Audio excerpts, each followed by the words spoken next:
Well, ladies and gents, you've been waiting with bated breath for our views on the new Marvel film, Spider-Man: Homecoming, and we finally saw it. Nobody's waiting, by the way. Nah, literally no one. But the point is, we saw it. Here's the thing: we're gonna be upfront about this. We weren't particularly excited about seeing it. Nope. Because I hash it out to a couple of for me personally, Spider-Man fatigue. You know, this thing's been rebooted already 10 billion times. You know, and it was kind of like, oh man, another one. Then there's of course the fact that Sony has been fucking up all their movies. Yeah. And they were still involved in this. It's still their property that they own in conjunction with Marvel. We weren't massive fans of his appearance in Civil War either. Yeah. I mean, although I enjoyed him in Civil War, yeah, it was kind of like, the fuck, this guy's like super powered as shit, you know. But anyway, we didn't hate it, but it was kind of like a little confusing, especially in terms of where the plots were going. But anyway, and then on top of that, we saw the trailers, and the trailers didn't particularly fascinate us. They did kind of annoy us, and they kind of gave the impression that they gave the whole fucking story away. But we have to see it because at this point, Marvel has a golden formula. You can't miss one of the damn movies because then you're missing out on something big, which is really genius. And we're glad, or at least I'm glad that is the case, because lo and behold, for me, this fucking movie was great. What did you think about it? Did you hate it? Did you love it? Were you whatever? I went too hot in it. It was okay. I'm going to go ahead and out on a limb here and say that this is now probably, besides Guardians 1 and 2, my favorite Marvel movie, theatrical movie. And on top of that, it's the best crafted. It's much better crafted than a lot of them are now, especially now that we're in the meat of the Marvel Universe. This is what I think the movie got right off the cuff. And it's one that it brought the big scale Marvel action down to street level. It made it a blue collar fucking superhero movie. This is not gods and portals and, you know, fucking planet destroying bullshit coming in. This is street level. This is Spider-Man. This is where he should be. This is literally where he should be. He shouldn't be fighting, you know, demigods and then aliens and shit like that. This is Spider-Man where he should be. So I absolutely loved that they didn't go humongous with it and they kept it where it's supposed to be. And what I loved the most was that this was a superhero movie where the superhero was intent, or I should say the superhero had greater ambitions. He had a hunger for being a superhero, which is what that's a big part of Spider-Man. On top of that, he was a superhero trying to find his footing in a world of superheroes. And even better, he was a superhero trying to find his footing as a human being, and how that all reconciles into one thing. And another thing I thought this movie did great was it actually brought us a villain that was well developed, that was menacing, and that wasn't just a cookie cutter villain. He wasn't just a bad guy. In fact, he's kind of sympathetic. And again, it goes back to that blue collar type of, you know, down to the street level of the whole movie. But anyway, you don't seem to be agreeing with me, so shoot at me what you think. Overall. I mean, you're not wrong about it. That is something I do have to give it points to. It didn't go, hey, the world is ending, which is good, because that would have sucked. Like even Ant-Man did that, and it just felt really like cheap. So it was Spider-Man-y in a way. It is very Spider-Man-y, I'll give it that. Personally, I didn't really care for Vulture. I mean, I got the point, but I never really got his menace, other than a few scenes. I don't think he was in it as much as he should have been. Because there's entire stretches where he's gone, and you're like, oh, yeah, this guy. I kind of see where you're getting at, but I think there was the requisite amount of him. And unlike most Marvel villains, he had a lot more screen time than some of them. I mean, like... Well, yeah, I'll give you that. I'll give you a similar villain in some respects is Zemo. Although Zemo's motivation is much more sympathetic. Yeah. But Zemo was barely there. It was a very anemic role, and that's credit to the actor and mostly to give that much gravity, you know, to his role. Yeah, well, but Zemo's plot felt more important throughout the movie because it is, and because it should have been. This is see, that's why I mentioned this.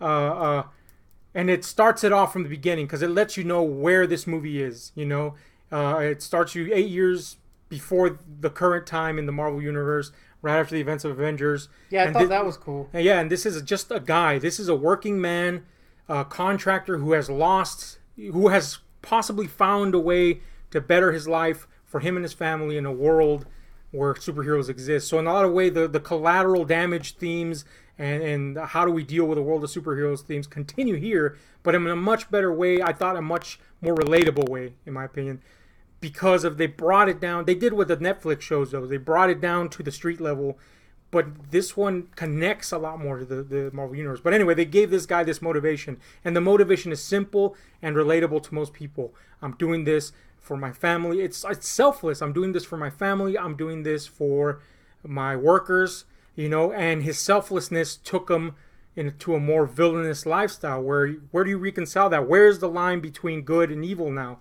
And you kind of see that towards, especially when we find out who he truly is. We really see where that line blurs. And we really, really see it even more so when he gives Spider-Man chances. And we see this again in the post-credit sequence when when they show him in prison and he's approached by his former acolyte, and the acolyte just wants to destroy Spider-Man. And he has a moral compass. He has respect for his foe and for, more importantly, for his family. So I thought that gave the villain a lot of relatability as a person. It made him a human being. Yeah, I agree, but I just didn't feel like he was in it enough. Like, I got all that.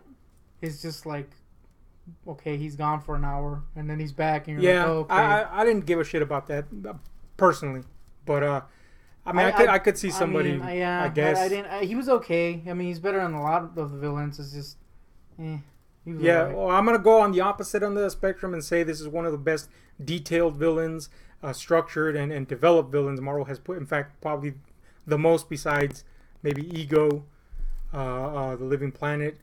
They spent the requisite amount of time to develop him. They gave him enough to do. They gave him, more importantly, they gave him something that was relatable to the audience, which was a big theme in this movie. And this is why I think it works.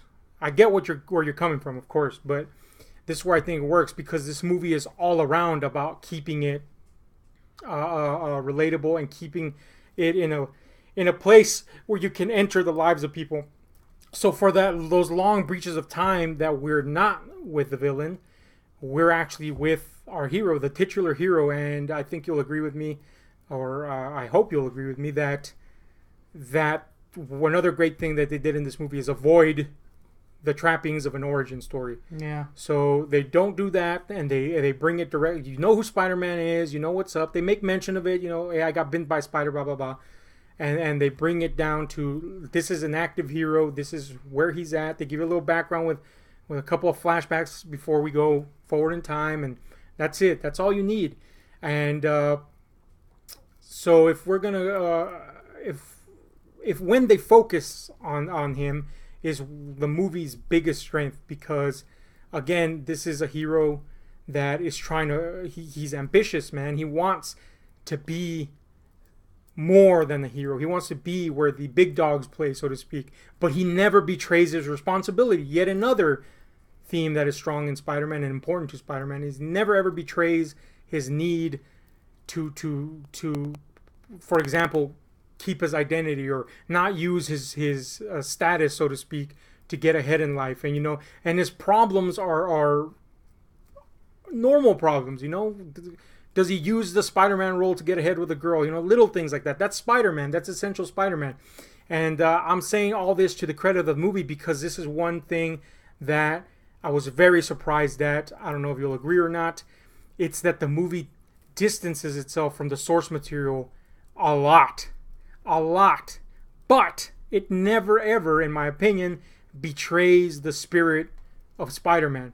In fact, this movie is more Spider-Man than any previous Spider-Man, while at the same time, just really going off on a tangent with a lot of the characters and who they are and, how they look and their general motivations. You know, everybody's kind of revamped. You know, they even put like Betty Brant as just some uh, high school kid in the what is it, in the little news club or whatever. You know, little things like that. That normally in a movie that would have been lesser would have bothered me. Like, why did they change that? That's pointless to change. But here it was like, this is good. They changed things around. They gave it new life, but they kept what was important there, and that's the spirit and the heart of Spider-Man. Would you agree? Would you disagree? Did you feel different? Yeah. I mean, yeah. It was, yeah, like I said, it was good. Well, elaborate on what I was talking about there, but in terms of your point of view. I mean, to me, like, and that's kind of something I kind of thought would happen. To me, it felt a lot like the cartoon. I don't know why. So it does capture the feeling of Spider-Man really well, and yes, it does make a lot of changes, but it is very Spider-Man. It is a Spider-Man movie. Yeah. I think maybe at this point, maybe I'm just not that much into Spider-Man, and that's probably why it didn't really land with me. That being said, it is a Spider-Man movie, and it is a good Spider-Man movie. See, I find that odd because I definitely wasn't. I've never been a big Spider-Man fan. I did really love the first Sam Raimi movie because I felt it had the heart of a Spider-Man movie. And we all know that we weren't too keen on part 2, though the whole world was. And part 3, I felt, was half good. Somewhere in there was some good, and the other half was not great. But again, this one for me was, I mean, full Spider-Man, and that's what I was so amazed by, that despite feeling completely Spider-Man, there was all these changes, you know, to the basic framework of Spider-Man. Now, so there's some superficial changes, like, you know, Aunt May is now younger, but when you really think about it, yeah, it doesn't make any sense. It should be 1,000. No, I mean, when you really think about it, she should be younger. That's what I'm saying. Yeah, what the fuck? Why is she an old hag with a teenager? I mean, was her sister? I mean, presumably her sister wouldn't be that old much old. So yeah, so it kind of makes sense. But and nobody's gonna bitch about Marissa Tomei, and they kept May to the essential minimum. You know, she was relevant, as she should be, and that's it. They didn't bring it. You know, they didn't overhaul May. There's a thing with his love interests, you know, that, well, we won't get into that without spoiling anything. But anyway, you know, things that I thought were going to bother me, like I knew that his friend Ned was Ned Leeds, which in the comics is eventually going to be Hobgoblin. So I was thinking, man, how is this going to, you know, but as the movie progressed, Ned Leeds is actually an amusing character, and he's I didn't like him. Important. No, yeah, he's super important to where Spider-Man is at and how he develops. I think that's one of the things that kind of dragged the movie down for me, is that at times he was okay, but there was a lot of times where I was like, man, this guy's annoying. And it wasn't to the point that I hate him or anything. I was just like, a little less screen time with this guy would have been nice. And I know I'm probably in the minority on that. I know that he I don't know. I just didn't really like him. I'm on the opposite end of that spectrum. I really, really actually enjoyed him. I was ready to hate this guy because he looks annoying. Everything that I saw of him before was super annoying to me. I'll say that in the first half, he's the most annoying. I was like, this guy sucks. He gets better as the movie goes along, and there was moments where I actually liked him, but I wasn't a big fan. I thought the best parts of the movie were when Peter Parker was alone and being Spider-Man and kind of doing his own thing, wrestling with his own problems instead of having this friend with him. I'm gonna go ahead and disagree on that. I thought he was essential to the plot, essential to the character of Spider-Man, and most importantly, I think he was an in for the audience, which is again something that, in my opinion, I think the movie did well. It provided ins for the audience everywhere. I mean, be it Peter Parker himself, be it this friend character of his, be it the Vulture. There was ins for you everywhere. There was something for everyone, every stripe of life to get in and relate to something. You know, and even if you're into the bigger, less, you know, on the level superhero flicks, they even got that. Which brings us to this: Iron Man's involvement in the trailers. That they made it seem like he was in every freaking frame of this. Surprisingly subdued amount of time, and I thought his role was actually super beneficial to the Spider-Man character. In essence, Spider-Man's costume now kind of makes sense. Okay, that's why he has this super nice looking costume. All right, that's cool. We got that out of the way. Now what? I was kind of concerned about the fact that basically the Spider Sense has been replaced and is now, he's basically got an Iron Man suit that's not made of iron, and but he's got the technology, and I actually kind of liked all that stuff, man. It was a different way to approach his skill set and power set, and it did it in a way that benefited Spider-Man and the MCU. Did you enjoy that, or did you not enjoy that? No, I actually did like that. Okay, that was good. So we agree on that point.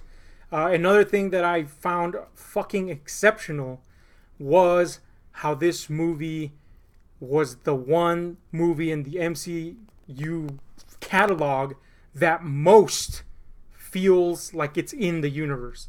Like, it really goes out of its way to let you know without being super blunt. Now, I've read some reviews and saw some reviews where they're like, yeah, they really bang it into you that this...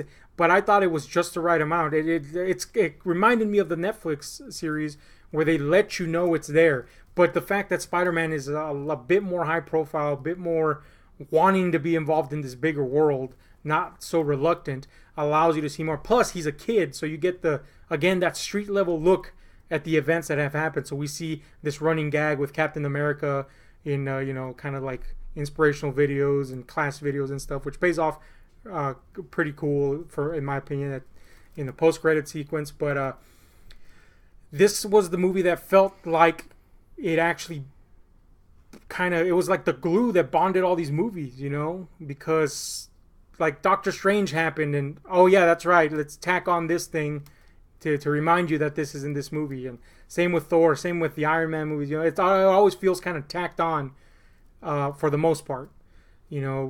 Oh yeah, these movies, all these characters all exist here.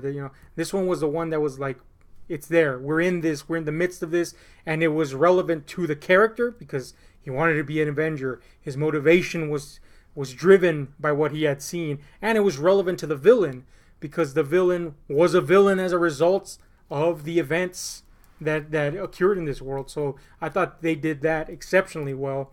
On top of all the cool little extras, the running gags, what have you, the background stuff, the Iron Man stuff, etc. Did you agree with that, or did you not agree with that?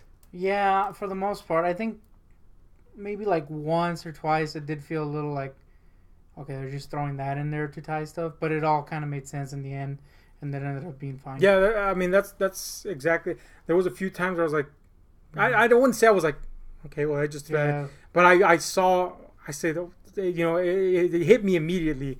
This is actually relevant, which is what I found. It was kind of like it was like a tightrope walk.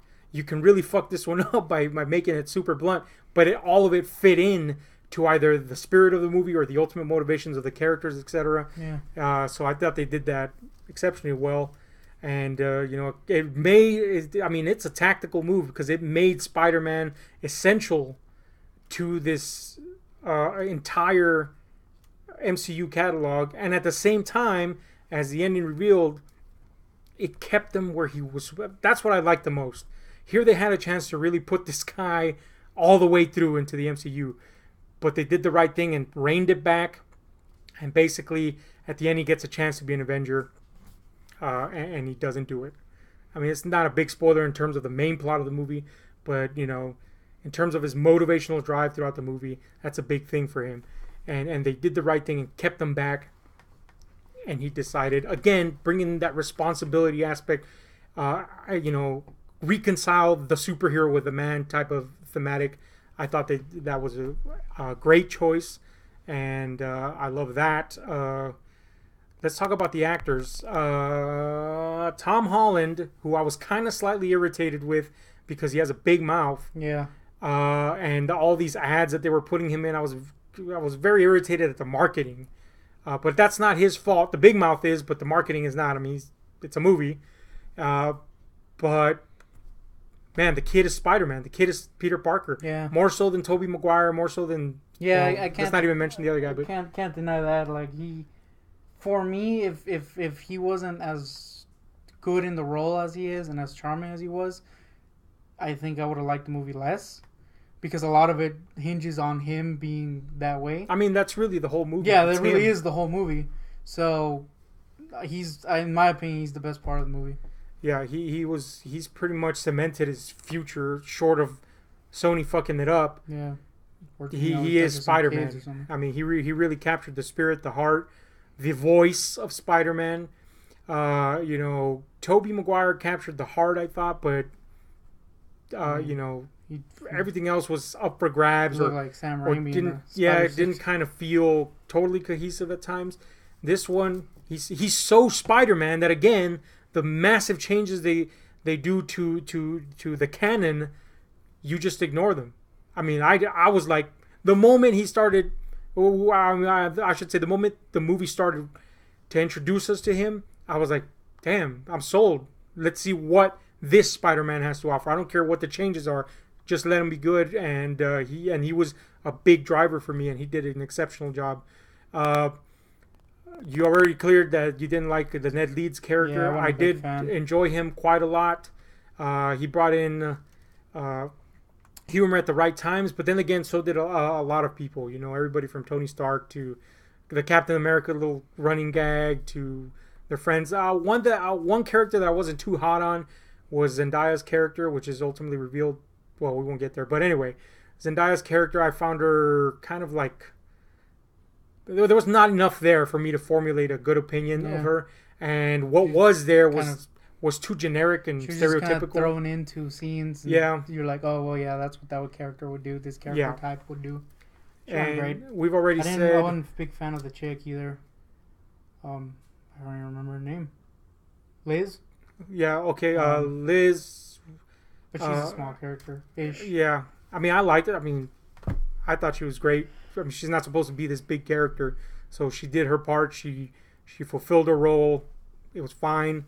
There's ample reason for Peter Parker to like her.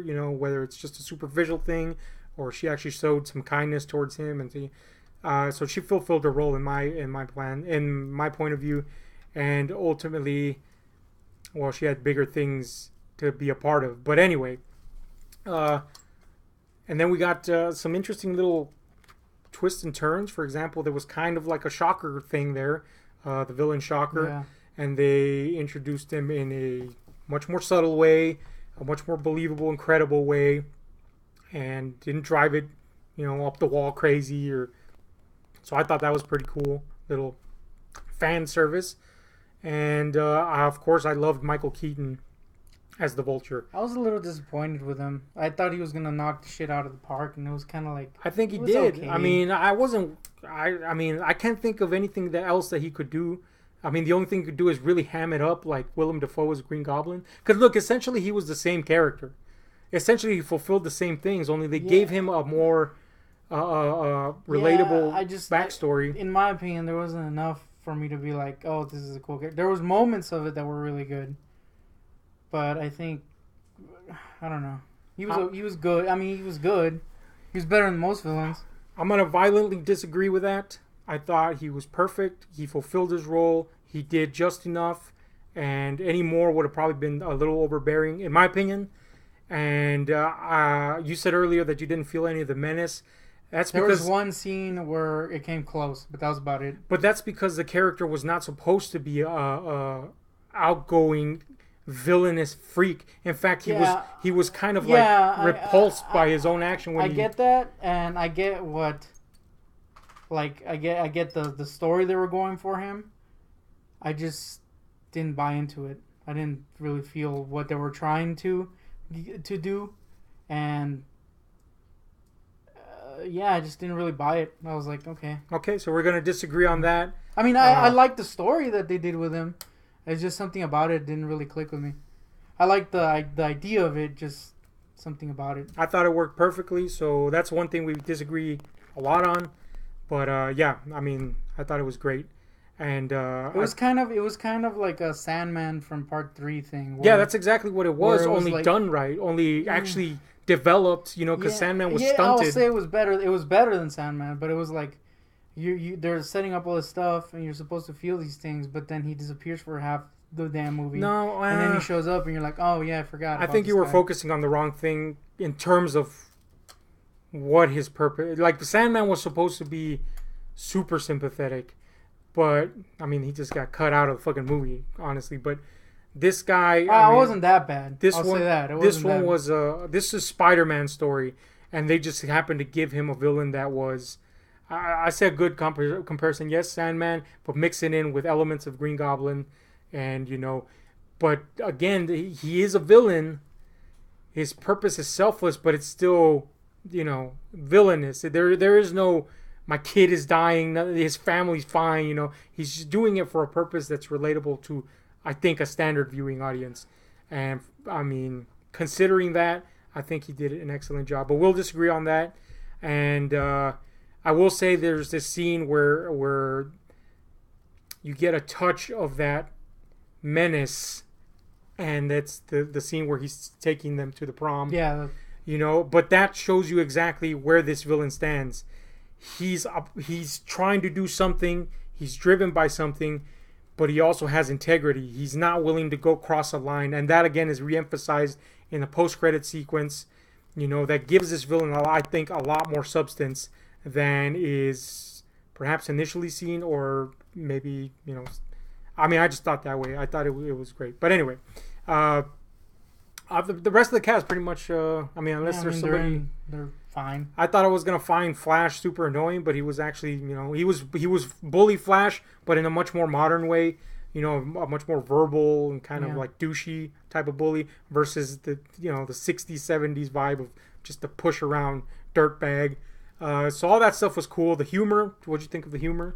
For the most part, it was good. I thought anytime, like I said, my favorite parts of the movie are basically when Spider-Man's alone, because there's a lot to go on, and he's pretty good at that. For like I said, about 75% of his friend I didn't like, but there was moments in there that were funny and stuff like that. Yeah, I mean, it's Spider-Man, so you kind of expect more humor. Yeah, this was so I thought it was good. It wasn't like Doctor Strange where the humor makes no sense and you're just like, ugh. This would be the movie to bring in a heavy dose of humor, and they bring it in heavy and constant. There's a lot of fan references and just normal humor and cool humor, little wow moments of humor, all kinds of humor here, and it, for me, pretty much always worked for me personally. I laughed, I chuckled, what have you. I guffawed maybe a few times.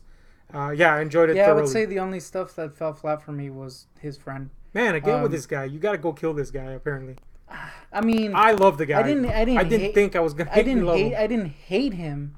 I just, like, for a lot of the time, I don't know why, there's something about him, like his face or something, kind of annoyed me. And it was kind of like an Ant-Man situation where if you didn't like Michael Peña's character, you were kind of screwed because there's a shit ton of them. Thankfully, I liked him a whole lot more than Michael Peña. I thought Michael Peña was honestly kind of. I thought this guy lacked charisma, and I kind of wanted to punch his face. Yeah, close your mouth. I mean, dude. I'll give you the Peña has more charisma, but his character was supposed to have some sort of. This guy's he's a dud. He's a nerd. He's one of our ins.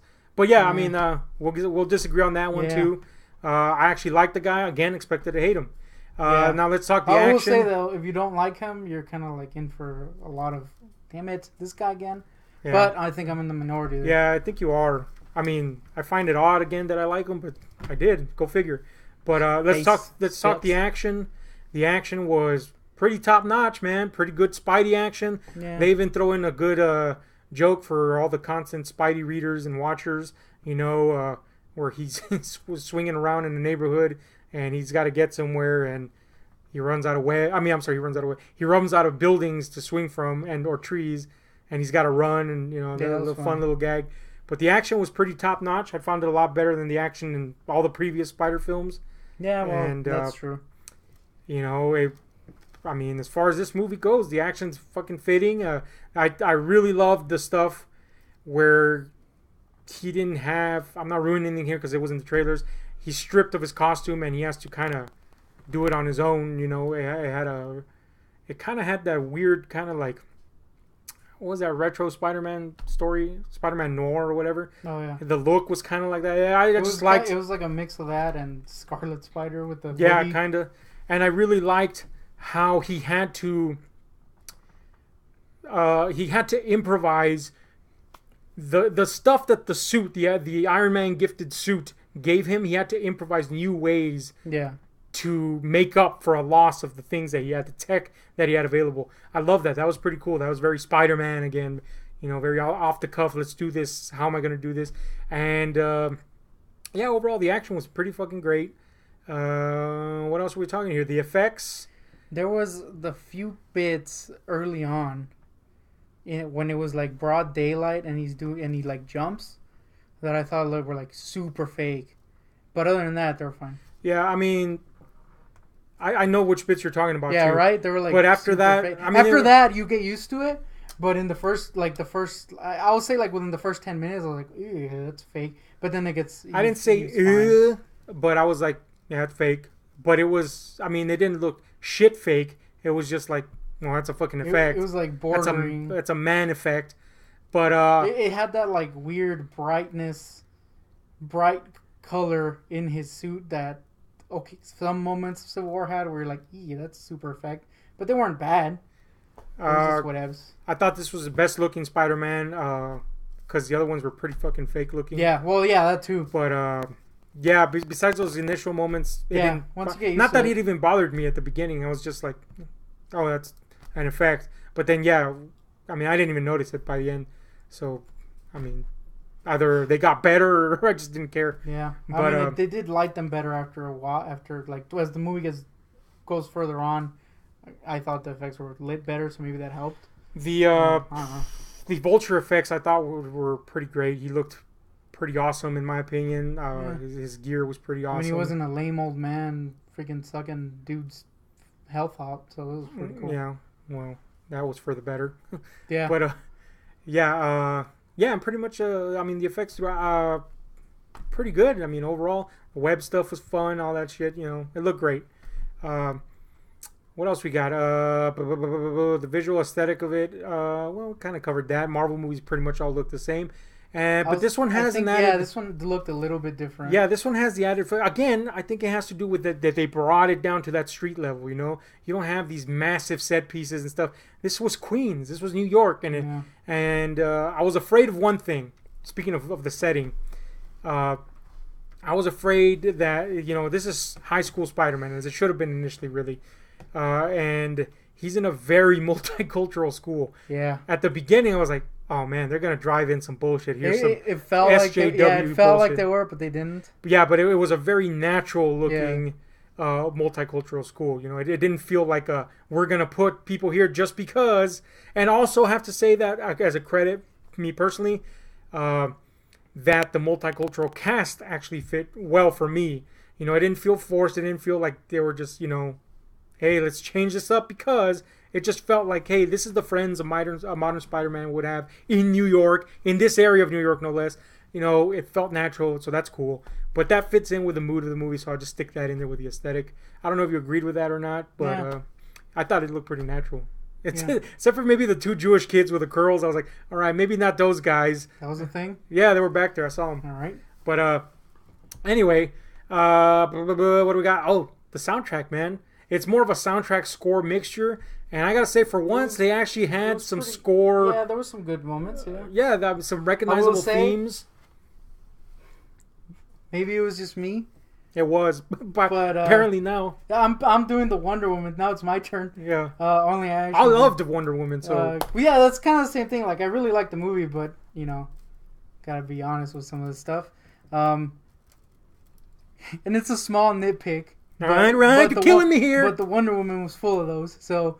It started the movie with an orchestral version. I loved it. I hated that. I fucking loved it. It happened, and I was like, "Oh my god, this is a terrible start." I gotta vehemently disagree with you. I thought it was first a great ode to old Spidey. Like shit. Nah, man, I thought it was great, and at first I was like, "Oh no, they're doing this." But as I actually listened to the composition, it actually sounded really good, and it didn't sound corny or hammy. and it beats the fuck out of that scene in Spider-Man where that guy's singing it. Well, yeah, Hated that. I'll agree with that. But Personally, I actually fucking loved that. Yeah, I thought it was great. corny as shit. So he hates the movie. We've established that. I thought that was corny as shit, but the rest of the soundtrack was okay. It wasn't like most Marvel movies where you just forget it. Yeah, there was actually personality in the soundtrack. Yeah. There was recognizable themes and a lot of soundtrack choices. You know, like actual songs and stuff. Yeah. And it was a good blend, and it went with the feeling and the nature of the film, and so that was really cool. And I actually did love that at the beginning. What else we got to talk about? I mean, have we basically covered all the bases here? Yeah, I think so. Okay, well, there you go, folks. I, for one, absolutely love this movie. It is my third favorite now in the Marvel Universe. Pretty much loved everything about it. I mean, I have nothing really to say bad about it. I was shocked that I enjoyed it this much because, again, I repeat, I was not excited to go see it. Spider-Man fatigue, all that shit that I said at the beginning. I was just not like, man, but you got to see it, and I'm fucking glad that Marvel made it, so we had to go see it because I had a blast, man. It was fun. It was fun from A to Z for me. And Guntik, give us your summary here. You hated it? No, this is similar to what I thought about Wonder Woman, where it's a good movie. I don't think it's a great, like, amazing movie. I'll say it's a great movie. I don't think it's an amazing movie. I think it in my opinion, is not my favorite, like, not even close. But it's a good movie, and I enjoyed it. I will say, I'm going to say this in terms of DC, now that you mentioned Wonder Woman, and in terms of the DC versus Marvel movie hubbub that's going on with fans, Marvel put out a big card here. You know, Wonder Woman did their thing. You know, they did their thing with Wonder Woman, and the majority of the world pretty much loved it. We had our issues with it. I still love the movie. It's just I had those issues. Go see our review on that. I had those issues with it. It doesn't detract from the movie for me. I thought it was a blast, and it is what it should have been. But I will say that Marvel and DC have been feuding, in the fans' eyes anyway. And Marvel just put out a card that said, "How about this right here?" In my opinion, I think most people will agree with me on that. I disagree. But I think they did, man. I find this movie superior to Wonder Woman. So now it's up to DC to, put down their card, see what's up next, which is Justice League, right? Yeah. In terms of DC. So I think Marvel really punched their nuts on this one because it's good, man. It's really good. Again, surprising to me, but anyway. I don't necessarily agree. I don't think it's that great. I think this is a Wonder Woman type situation where a lot of people are sucking its cock, but it's not. I personally don't feel it's that great. It's good. It's really good. It's better than the originals. I think unlike Wonder Woman, this one deserves its cock sucked. But that's me, and that's you, and so we'll see what the Guardian thinks. He's supposed to go see this, and he was a big Spider-Man fan. Yeah. So we'll see what he thinks. I suspect, I don't know. I think he'll like it, honestly. I liked it. No, but I think he'll like it because I was in the school of I'm not gonna like this fucking thing at all, and loved it. But anyway, this has been Ahab and the Guntik bringing you our thoughts on Spider-Man: Homecoming. I want to thank Spielbergo for really pushing me on this one and wanting to see it because, damn, yeah, fucking great. But anyway, we'll catch you on the flip side, whatever that is. On the thwip side. Like what I did there? No, it sucked.